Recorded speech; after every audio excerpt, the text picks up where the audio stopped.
ซอยดิ้งชนะที่มันต้องยอมประตูเตนาที่เอาไว้แต่สำคัญคือไงนักบอลชนะก็เลิกเปลี่ยนจังก็เลิกเปลี่ยนปนตายมุดหนึ่งเลิกเปลี่ยนสวายเรียงเตยตาย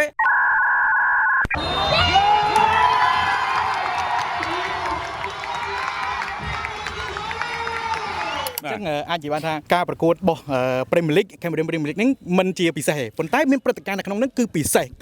សម្រាប់ព្រះខ័នរាជស្វាយរៀងប៉ុន្តែស្វាយរៀងឈ្នះទៀតមិនដឹងយកបន្ទុកទៅណាទេមិនដឹងយកទៅធ្វើស្អីទេមិនសំខាន់ប្រហែលប៉ុន្តែអ្វីដែលសំខាន់គឺថ្ងៃហ្នឹងបើឈ្នះក៏លើកពៀនចាញ់ក៏លើកពៀនប៉ុន្តែមុននឹងលើកពៀនស្វាយរៀងត្រូវតែដល់ស្នាមញញឹមដល់អ្នកគ្រប់គ្រងដូច្នេះបងប្អូនយើងថាមានបន្ទុកលើកពៀនហើយថាបាច់ប្រឹងទេនៅលើកពៀនដែរខ្ញុំថានៅតែប្រឹងទេនៅតែប្រឹងបាទក៏ព្រោះតែការឈ្នះទៅលើភ្នំពេញក្រោនក្នុងដីខ្លួនឯងហើយលើកពៀនរឿងជារឿងពិសេសសម្រាប់ក្រុមបាល់ទាត់ដែលក្រុងជើងឯងឲ្យតែលើកក្នុងដីហើយឈ្នះការប្រកួតមើលលីវើពូលមើលពៀនឡង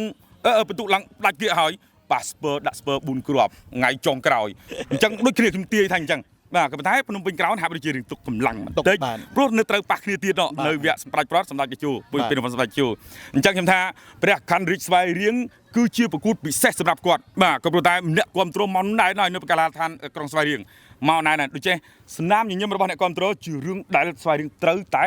ធ្វើបាទបងប្អូនប្រិយមិត្តផ្សេងទៀតដែលកំពុងទស្សនានៅវីដេអូនេះអាចមានមតិយោបល់បែបណាខមមិននៅខាងក្រោមវីដេអូទាំងអស់គ្នាអរគុណច្រើន